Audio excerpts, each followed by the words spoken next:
Essa segunda parte agora é um pouco mais técnica. Eu vou entrar no assunto da organização dos estudos, certo? Uma dúvida muito frequente que me perguntam é o seguinte: devo estudar por livros ou por tópicos do edital? As duas formas têm seu valor, certo?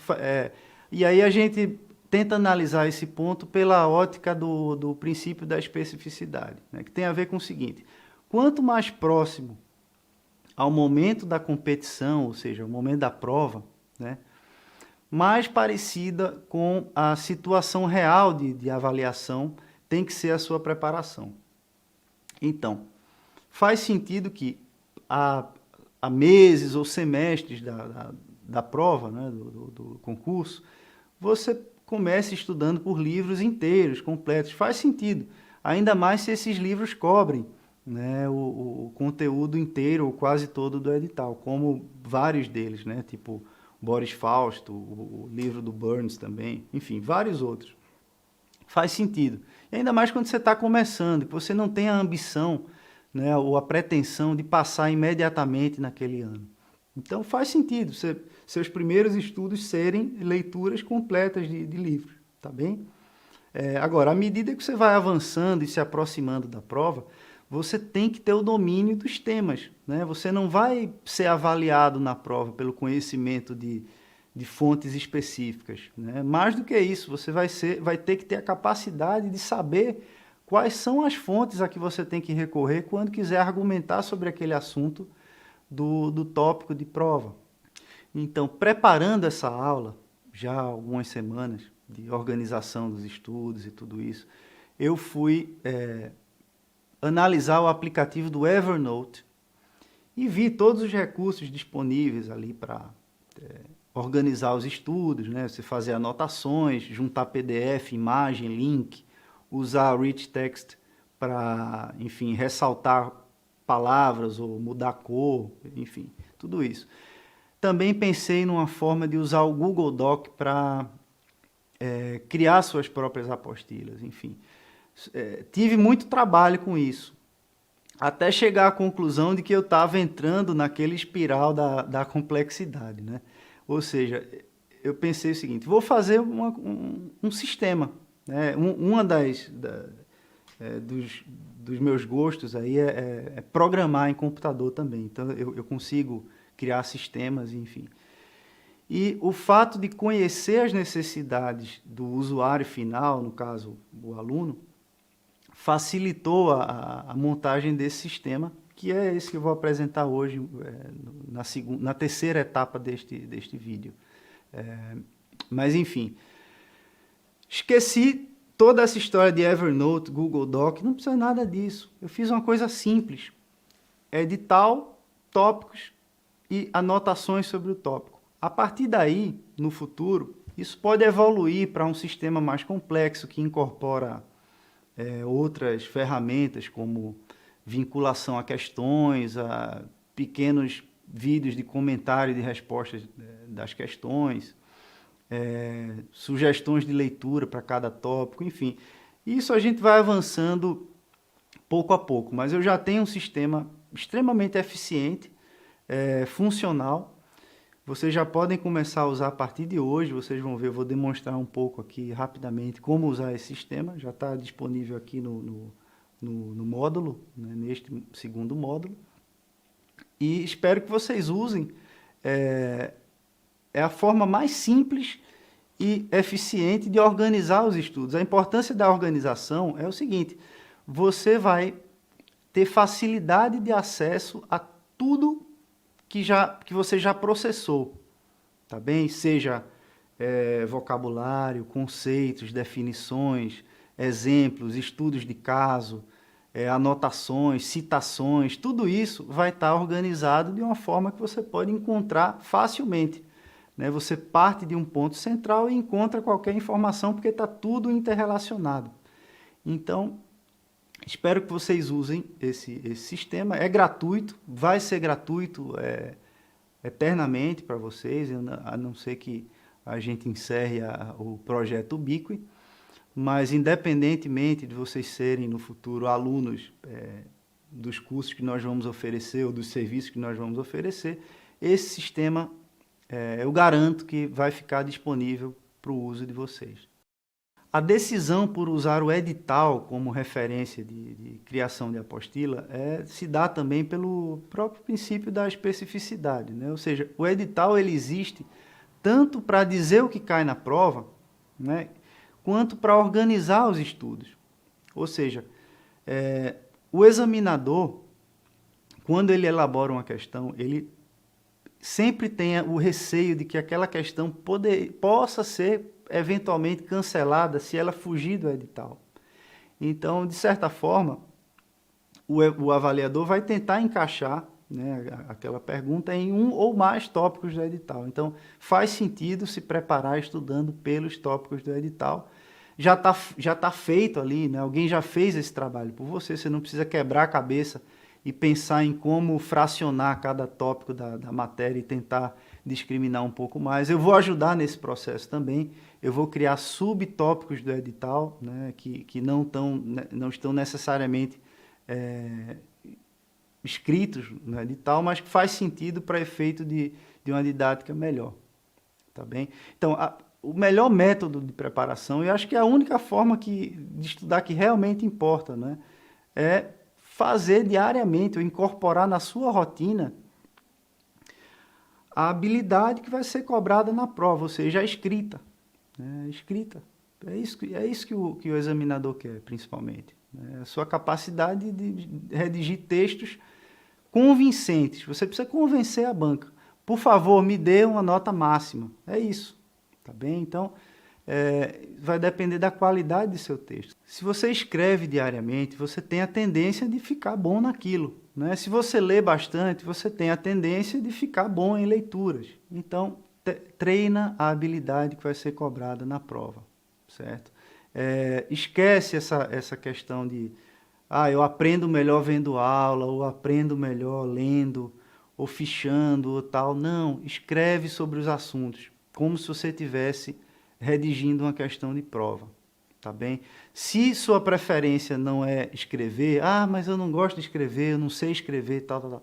Force, né, a si mesmo, aprender fazendo o que tem que ser feito, né? Escreva a sua apostila.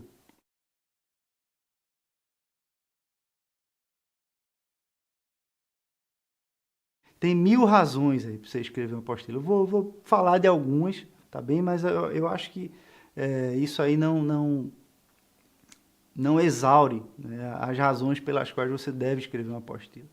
Primeiro, se você escreve todo dia sobre os assuntos de prova, você perde o medo da folha em branco. Né? Isso é normal, principalmente para quem está estudando. Né? Tenho que escrever aqui sobre colônia, o que é que eu vou escrever? Tá? Isso é normal, mas se você não começar, você nunca vai romper essa barreira. Imagina você ter que enfrentar isso na hora da prova, né? Não é o melhor momento para você demonstrar essa carência. Tá bem?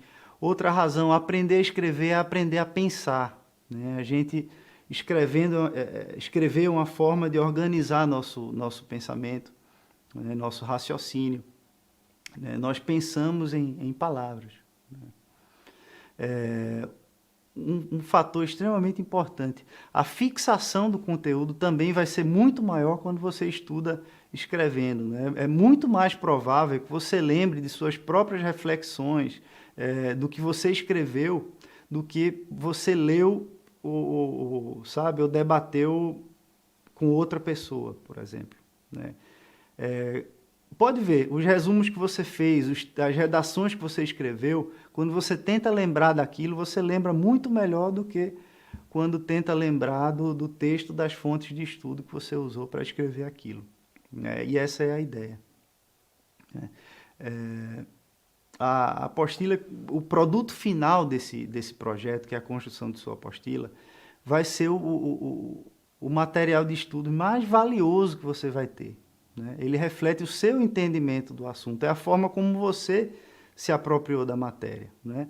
No fim das contas, ele vai representar um texto seu, né, que seria avaliado pela banca. E é esse formato que você tem que tentar alcançar, né? Você vai ter anos ou meses para chegar na versão mais refinada de sua obra. Imagina o quão bem escrita vai ficar essa apostila depois de meses, né? Depois que você volta várias vezes ao assunto e reescreve, tenta chegar numa versão mais polida, né? Esse estudo por tópicos do edital também permite que você incorpore em cada texto conteúdo de várias fontes de estudo, né? E esse valor é inestimável. Imagina você estudar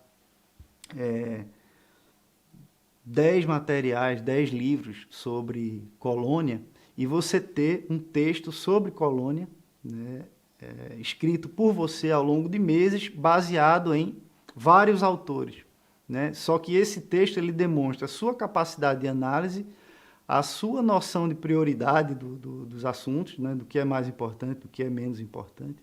Então, o valor de você ter uma apostila que compila conteúdo de várias obras é enorme, é imenso, tá bem? Outra questão também é a questão da organização, né? Vai estar tudo fácil, você quer revisar um ponto, você entra no ponto da apostila, vai estar ali tudo que você fez, né? Você se liberta da dependência de acesso a determinadas fontes de estudo, porque você criou ali o seu próprio material de estudo, né? E a verdade é que essa apostila nunca fica pronta, né?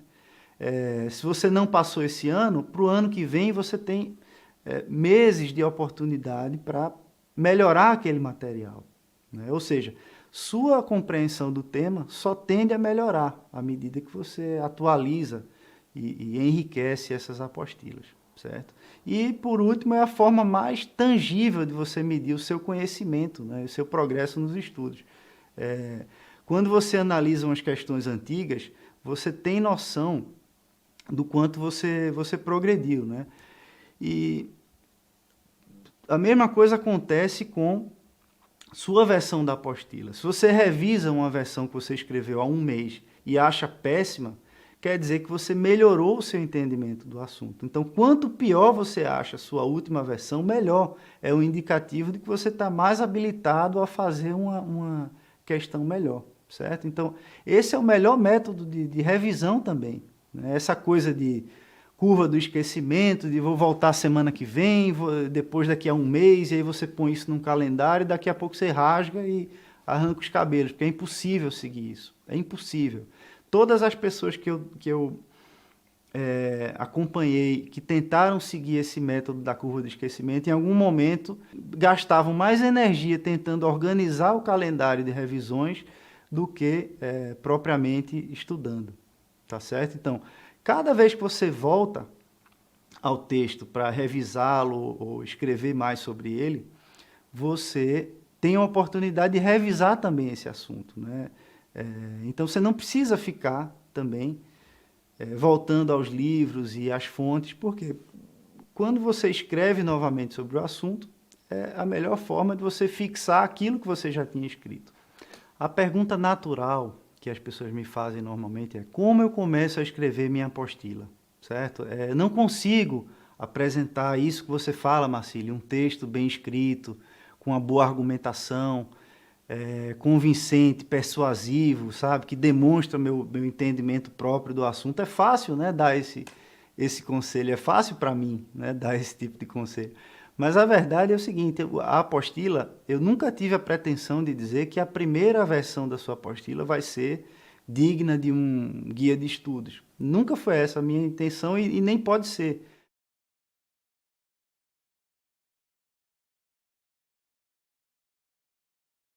Para efeito de método, eu entendo que a apostila tem 4 níveis, certo? Então, é normal que o primeiro nível da apostila seja muito parecido a um resumo do assunto, certo? Então, para isso, o que é que você faz? Você tem que elaborar um roteiro do que é que você pretende abordar naquele tema. Quais são os subtemas que cabem naquele tópico do edital, né? Anota esses temas, né? Vai investigar, vai folhear os índices dos livros, vai na internet, tenta mapear o assunto, entendeu? O que é que existe para falar sobre aquilo, né? O que é que há que merece ser abordado, né, sobre esse assunto. Então, vou dar um exemplo aqui, ó. Formação territorial da América portuguesa, que é um tópico do edital de História do Brasil, né? O que é que você vai fazer? Você tem lá os tratados, Tratado de Madrid, Tratado de Utrecht, Tratado de Santo Ildefonso, Alexandre Gusmão, enfim, até Tordesilhas, a questão da União Ibérica, são assuntos que tocam esse assunto, a ocupação da foz do Amazonas, como foi a ocupação no centro, no Nordeste, no Sul, tudo isso tem a ver com a formação da América Portuguesa. Então, você tem que relacionar esses assuntos, esses subtópicos, né? Criar um pequeno roteiro e a partir daí você vai construindo um texto que vai se basear fundamentalmente nos primeiros livros que você vai adotar para os estudos. Então você pega aí o Boris Fausto, por exemplo, e começa a ler sobre isso e você já vai meio que fazendo um resumo daqueles primeiros capítulos do Boris Fausto. Então você já vai ter um esqueleto de alguma coisa que se parece a um resumo de obra. Isso é normal, faz parte, é saudável e é eficiente, tá bem? Esse comentário, esse texto sobre o tópico da apostila, ele vai evoluir, é normal, né? E aí a gente chega no segundo nível de compilação, né? Que é o seu resumo, mas é um resumo que já começa a incorporar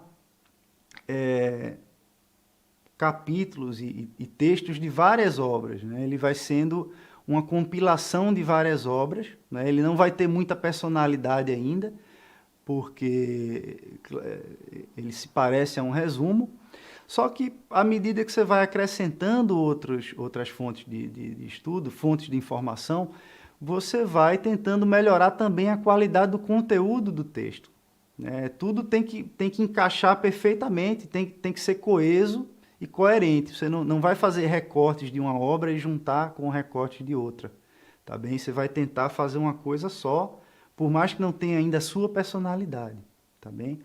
E aí a gente chega num nível que eu chamo nível superior de prova, de apostila, né? É um texto que se parece ao texto de prova. Ou seja, você já esgotou o estudo do tópico por meio de várias fontes, certo? Então, nesse nível, você já é um candidato avançado nesse assunto, tá bem? Você já tem ali todas as informações de que você precisa para construir um texto rico em conteúdo sobre esse assunto. Então, o pulo do gato agora é transformar esse texto aí, que já está de certa forma completo, né, em uma versão que tem a sua personalidade, né, que incorpore os atributos de um texto persuasivo e sedutor à banca, que é o que você tem que apresentar na hora da prova, né? É como se você construísse uma versão que pudesse ser recortada da sua apostila e colada numa questão de prova, caso fosse cobrada daquele jeito, tá bem? Então você pode pensar também nesse momento em perguntas que provocam o texto, né? Às vezes o tópico do edital é muito vago, então você não tem nem como escrever muito sobre aquilo. Então sinta-se à vontade para criar perguntas sobre o assunto para permitir que você consiga se expressar sobre ele. Isso faz parte também, é uma boa dica, né? E aí o nível supremo da apostila, esse é sensacional. Você vai tentar fazer uma apostila tão boa que ela vai fazer parte aí do guia da palanca negra gigante, que é um antílope angolano aqui, tá bem? Esse deve ser o nome aí do próximo guia dos alunos do Rio Branco, né, que passam no concurso. Então, esse é o último passo, né, e ele demanda muito tempo, né, e nem sempre você vai conseguir chegar nesse nível em todos os assuntos, mas eu recomendo que você escolha alguns assuntos estratégicos que ao longo aí do programa eu vou ajudar a identificar e tente chegar nesse nível máximo na abordagem desses assuntos, certo? Você vai tentar construir seu texto de uma forma tão requintada, tão refinada, tão sofisticada, que ele seria digno de fazer parte do guia de estudos como melhor resposta para uma determinada questão. Tá bem? Então, você pode comparar a sua resposta com questões antigas de prova e ter uma noção se o seu nível de compreensão daquele assunto chega próximo daquela que foi escolhida como melhor questão do guia. Vai ser difícil fazer isso com muitas questões, tá bem? Mas tenta fazer com algumas, pelo menos 3. Por quê? Essa habilidade aplicada, né, por mais que seja em um tópico, de tentar fazer um texto perfeito, sabe? Pensar em cada palavra, em cada construção, sabe? Cada argumento tem o seu lugar, cada fragmento de informação tem o seu sentido, é pertinente,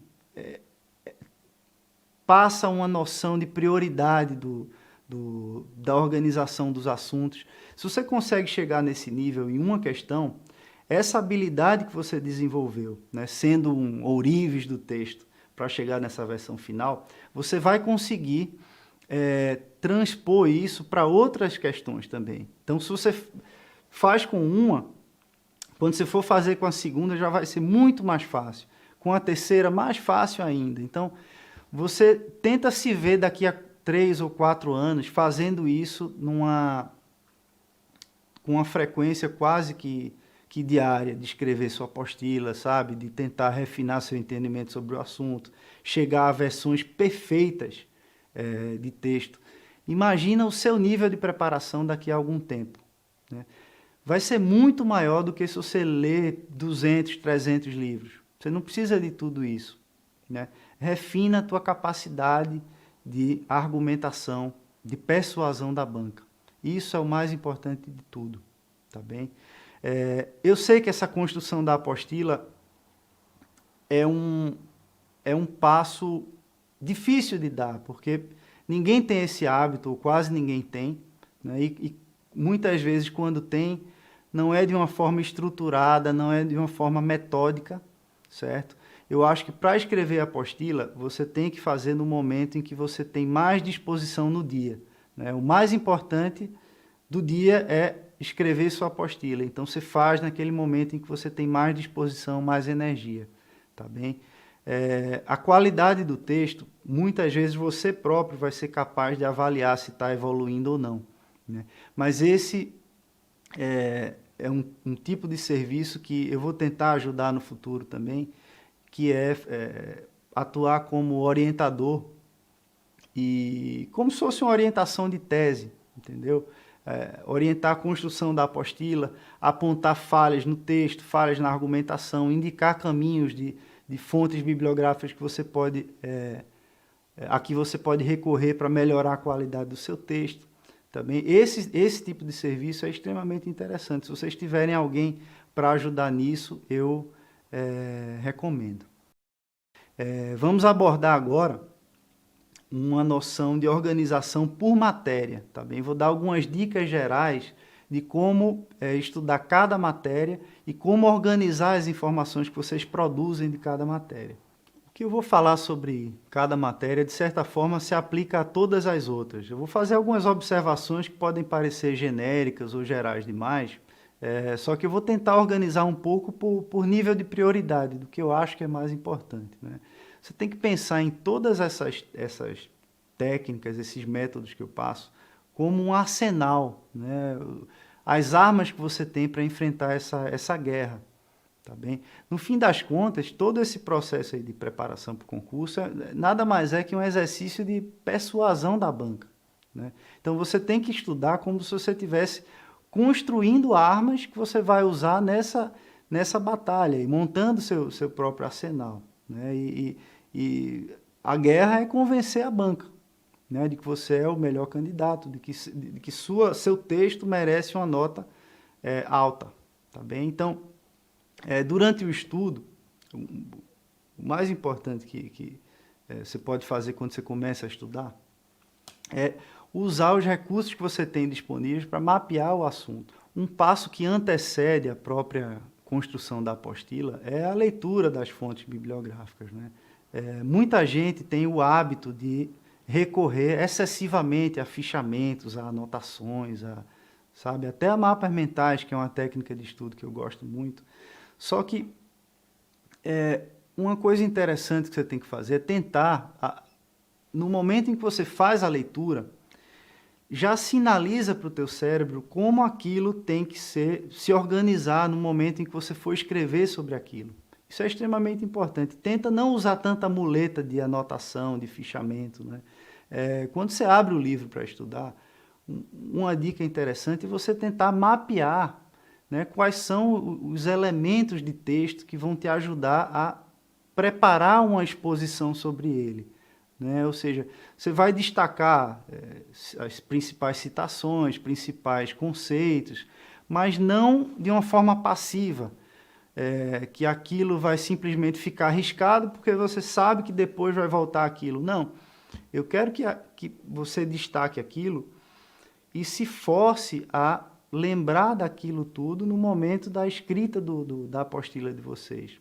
Tá bem? A primeira vez que você abre uma apostila em branco sobre determinado tema, tenta não recorrer ao texto. Põe isso como regra. Por quê?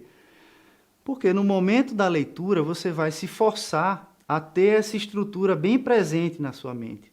Né? Se você sabe que vai poder recorrer ao texto depois, de certa forma você vai deixar, não, isso aqui eu vou voltar, né? na hora que eu for escrever eu vou poder voltar a isso, então deixa aqui mesmo, sublinhado. Então, se você se obriga a fixar determinados pontos, a estrutura do capítulo, né? E tentar lembrar daquilo no momento em que você for escrever, a qualidade do seu texto e da sua memória vai ser muito melhor, a retenção do conteúdo vai ser muito melhor, tá bem? Então, você só recorre a essas observações e marcações depois de tentar fazer seu próprio esboço por conta própria, né? Sem recorrer a esse material, né? A melhor forma de pensar nisso é num professor preparando uma aula, certo? Você está lendo o material, você já está pensando, amanhã eu tenho que escrever sobre isso. O que é importante disso aqui? Né? E eu vou ter que começar a escrever sobre isso sem recorrer ao texto. Então, o que é importante disso? Terminou de estudar, recapitula se teve algum problema. Tá bem? Se força a tentar lembrar da estrutura, pelo menos, do texto, né? Dos principais conceitos, enfim. Alguns recursos úteis que podem ajudar também a recapitular os assuntos é o uso de fichas de resumo de todos os temas. Então, o que é que você podia fazer aí? A gente vai ter uma aula específica sobre técnicas de estudo. Aí eu falo de anotações em estilo Cornell, mapas mentais, SQ3R, são algumas armas aí úteis, né, na preparação.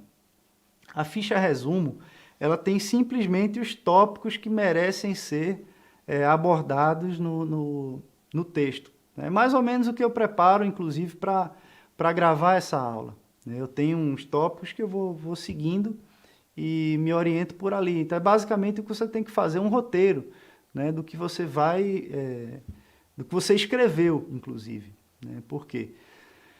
É uma forma interessante de você se testar às vésperas da prova. Né? Você pega aquela ficha resumo e vê cada tópico e tenta se perguntar se você está preparado para falar sobre eles durante a prova. Então, é um material interessante que pode acompanhar a apostila.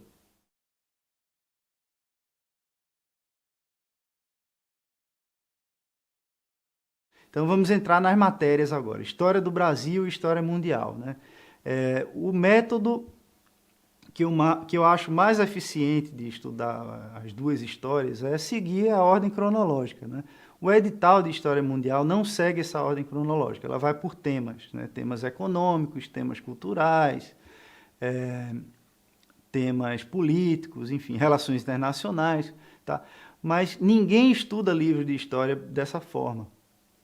Normalmente a gente pega lá o livro do Burns e vai de cabo a rabo. Ele começa lá com a Revolução Francesa, a Revolução Industrial, e vai seguindo a ordem cronológica. Faz mais sentido, tá bem? Então, quando a gente for estudar a história mundial, eu recomendo que siga, a primeira leitura siga a sequência cronológica de algum material, de algum livro, né? A mesma coisa se aplica à história do Brasil.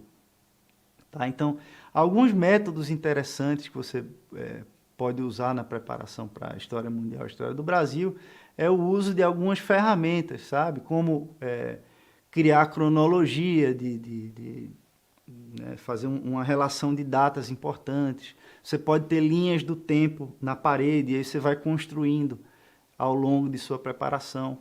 Né? Você pega folhas ou cartolinas e cola umas 4 na parede, e ali você vai construindo, você gruda post-its, às vezes até recorta, imprime partes das apostilhas que você escreveu e vai colando ali, né? É um método interessante também. Os mapas mentais são muito bons também para estudar história, e eles dão conta muito bem dessa questão do conteúdo, a retenção do conteúdo, mas não só isso, também no momento de você redigir assuntos sobre determinados temas, porque o mapa mental ele funciona um pouco como a estrutura de parágrafos, né? Cada ramo, de certa forma, é uma ideia única, e essa é a representação visual de um texto, na verdade, né? O texto ele tem vários parágrafos, cada parágrafo tem uma ideia central, um tópico frasal, e o mapa tem essa mesma estrutura, só que em formato de diagrama, né? Mapas também, o uso de mapas e desenhos também é um recurso válido para estudar a história do Brasil. Essas questões de fronteira, por exemplo, né, o estudo desses tratados de limites e tudo isso, vale muito a pena você fazer um mapa do Brasil e desenhar ali e colocar as informações mais importantes naquele mapa. Isso é extremamente eficiente. Geografia, eu prefiro abordar de uma maneira temática, ou seja, a sequência dos estudos importa muito pouco, por mais que faça sentido você começar ali por história da geografia e tudo mais, né? A geografia é uma matéria que tem um jargão próprio, né? Então é interessante você ter um glossário para guardar todos esses termos que fazem parte do linguajar, né? Do jargão da geografia, certo? Ou seja, conceitos de território, de espaço, de redes, todo esse jargão da matéria vale a pena você anotar em um glossário, né? Vai ser um repositório aí de principais conceitos também, de citações que você encontrou em alguns livros, né? Você separa isso da apostila, né? Você pode até pôr no fim do texto da apostila, mas não põe no meio, porque isso não ajuda a compor a sua compreensão do assunto. Mas você coloca ali, porque é uma informação interessante que merece ser acessada em algum momento. E se você precisar, você já sabe onde encontrar, tá bem? Os mapas e desenhos também ajudam muito para o estudo da geografia. No estudo de toda a logística do escoamento da produção brasileira, você pode fazer desenhos de ferrovias, rodovias, hidrovias, enfim. O estudo da geografia física também vale a pena estudar por desenhos, tá bem? E os temas por mapas mentais também, é um recurso muito válido, né? Você separar a geografia por temas e fazer um mapa mental sobre cada macrotema desses do edital, né? Então, geografia da energia, e aí você faz aí o seu mapa sobre geografia da energia. Quem não sabe fazer mapa mental, não tem problema.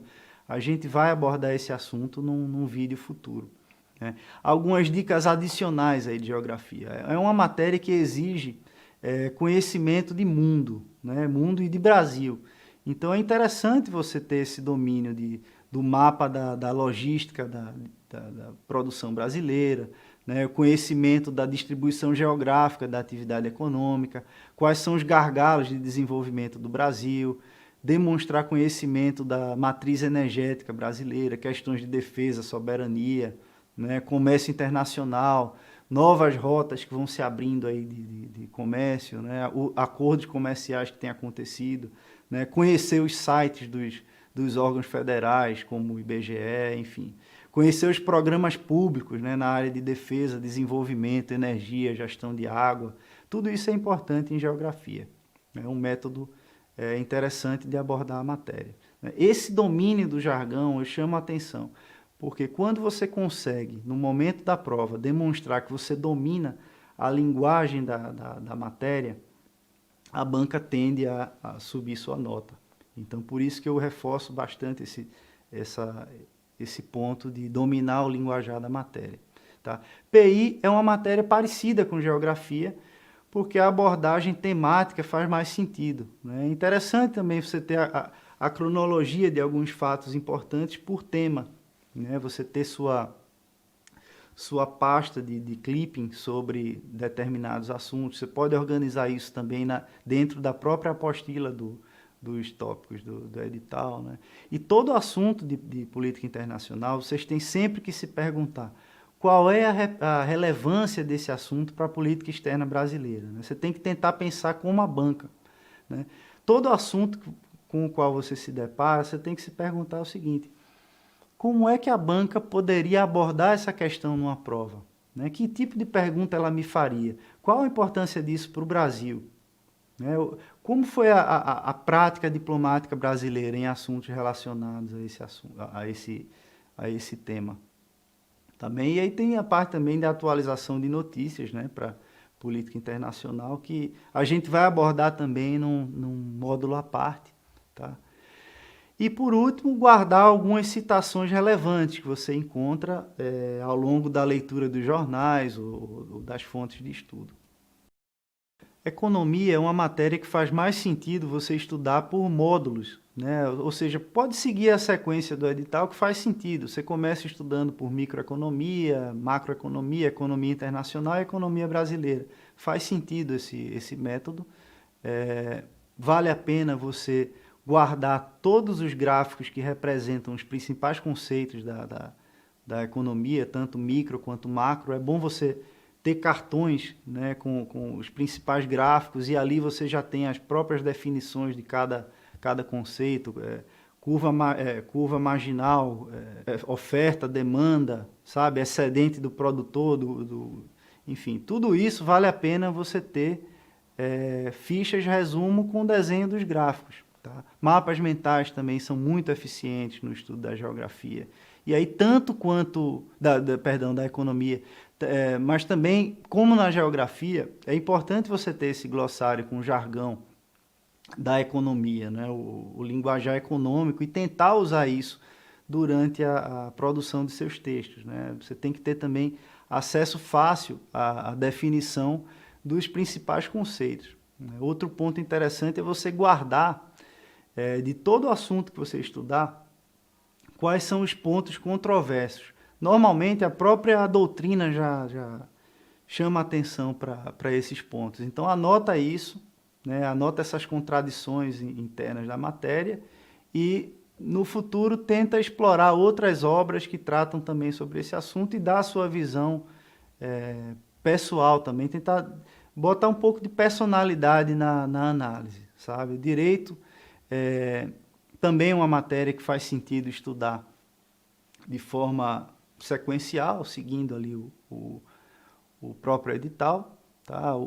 Faz também registro do jargão da matéria, dos brocardos, né? Faz mapas mentais também sobre os assuntos. Faz sentido você estudar direitos humanos com um mapa mental numa folha A3, por exemplo. Eu fiz isso.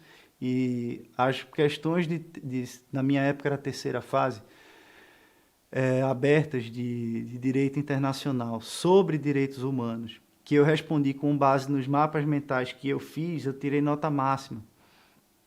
Então, vale a pena estudar direito por mapas mentais, tá certo? Usa o tamanho de folha que você precisar, que seja uma cartolina ou uma folha A4, dependendo da extensão do assunto. Tá bem? É bom também você ter registro dos principais conceitos e definições, né, do direito.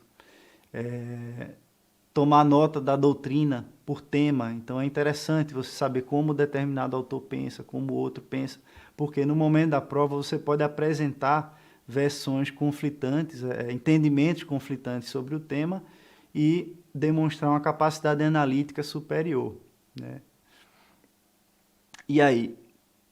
Se aplica a todas as matérias, de certa forma, né? Tirando os idiomas, que eu vou abordar também num vídeo à parte, que merece, né? É um estudo específico e que difere bastante do estudo dessas outras matérias.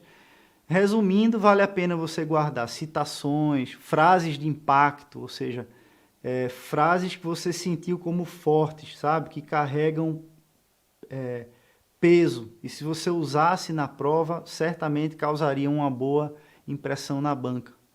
O jargão da matéria, trechos selecionados de algumas obras, você pode também recortar e colar.